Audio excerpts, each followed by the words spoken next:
কিন্তু নীলার হাত দিয়ে রক্ত পড়েই চলেছে। তাই আমি ওর হাত ধরে তুলা আর স্যাভলনটা কেড়ে নিলাম। নিয়ে নীলার হাত ওয়াশ করতে লাগলাম। আর নীলা আমার দিকে এক নজরে তাকিয়ে আছে। আমি ব্যান্ডেজ করে নীলাকে বললাম, এখন আমাকে বাড়িতে যেতে দাও প্লিজ, আর পাগলামো করো না। আমার মা বাবাকে তুমি চিনো না, হয়তো এতক্ষণে পুরা শহরটা তছনছ করে ফেলেছে। তখনই নীলার ভাই চলে আসলো আর বলল, কোনো চিন্তা করিও না, তোমার বাবা মা এখন রিল্যাক্সে ঘুমাচ্ছে। মানে ঘুমাচ্ছে মানে কি?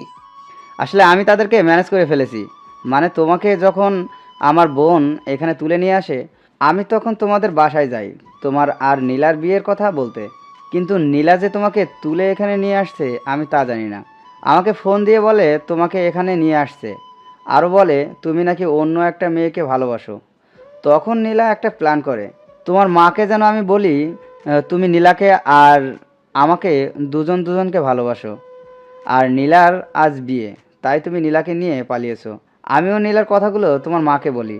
আমি মনে করেছিলাম তোমার মা হয়তো রেগে যাবে, কিন্তু না, তোমার মা দুই হাত তুলে দোয়া করতে লাগলেন যে, হে আল্লাহ, তুমি এতদিন পর আমার ছেলেটাকে একটু চালাক বানালে।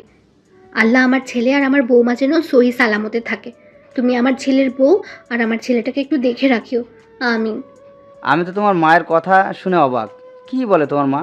তারপর তোমার মা তোমার বাবাকে ফোন দিয়ে বলে তোমার অ্যাকাউন্টে যেন টাকা পাঠিয়ে দেয়। আর বলে তুমি নাকি বিয়ে করেছো। মানে সব খুলে বলে। তোমার বাবাও হয়তো অনেক খুশি। যাই হোক, এখন চলো, বিয়ে তো আমার বোন তোমাকে করবেই ফেলবে। চলো, এখন বাসায় চলো, তোমাদের বাসর সাজানো হয়েছে। বাসন মানে? আরে পাগল, বিয়ে হয়েছে না, বাসর করতে হবে তো। তখন নীলা বলে উঠল। ভাইয়া আমার কিন্তু লজ্জা লাগছে।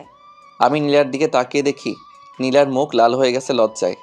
মনে মনে ভাবছি, বাসর না, চলো আগে তোমার বাসর আমি বের করব। তখনই নীলা বলল, কি এত ভাবছো? চলো বাসায় যেতে হবে। আমি নীলার কথা ভাবনা থেকে বের হয়ে বললাম, আচ্ছা চলো। আমি বাহিরে বের হয়ে তো অবাক, দেখে অনেকগুলো গাড়ি, আর একটা গাড়ি ফুল দিয়ে অনেক সুন্দর করে সাজানো। আমাকে আর নীলাকে সাজানো গাড়িতে বসিয়ে দিয়ে নীলার ভাই অন্য একটা গাড়িতে বসলো আর গাড়ি চলতে শুরু করে দিল। নীলা আমাকে বলল, সরি নীল, কেন? তোমাকে এইভাবে বিয়ের করার জন্য। আসলে তোমাকে হারানোর ভয় একটু বেশি হচ্ছিল, তাই প্লিজ নীল, তুমি ওই মেয়েটাকে ভুলে যাও। দেখো আমি তোমাকে অনেক ভালোবাসবো। আমি বললাম, জীবনেও না, আমি কখনো তোমাকে স্বামীর অধিকার দিব না তোমায়। আর নীলা তখনই বলে উঠল, হুম, দেখা যাবে। বাসায় চলো আগে। কার অধিকার কে কিভাবে আদায় করার সে নিজেই আদায় করবে। বলেই একটানে কাছে এনে কিস করে দিল। ছি নীলা, তুই সবসময় এত কিস করো কেন? ড্রাইভার আছে না গাড়িতে? তো কি হয়েছে? তুমিই তো বলেছিলে স্বামী স্ত্রী একে অপরকে কিস করতে পারবে। তাই তো তোমাকে বিয়ে করেই ফেলেছি। আমি আমার বরকে কিস করছি, তাতে ড্রাইভারের কি? হুম। তখনই ড্রাইভার বলল। ম্যাম, আমি কিছু দেখি নাই। নীলা তখন আমার দিকে চোখ বড় বড় করে তাকিয়ে আছে।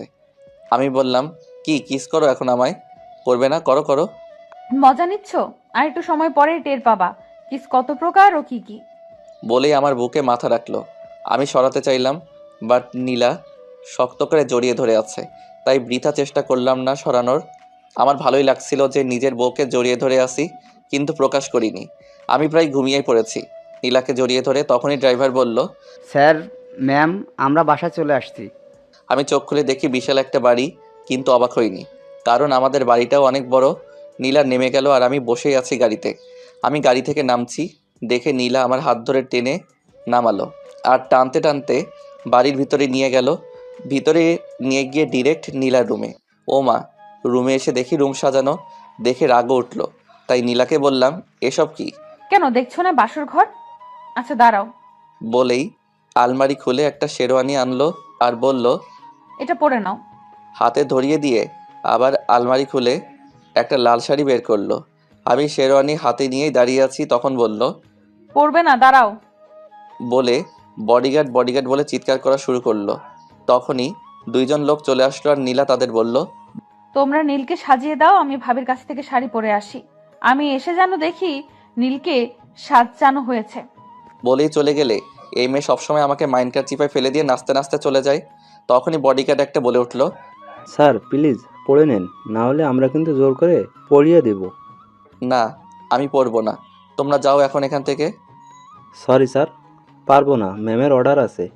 আপনাকে না সাজিয়ে আমরা কোথাও যাব না। বলেই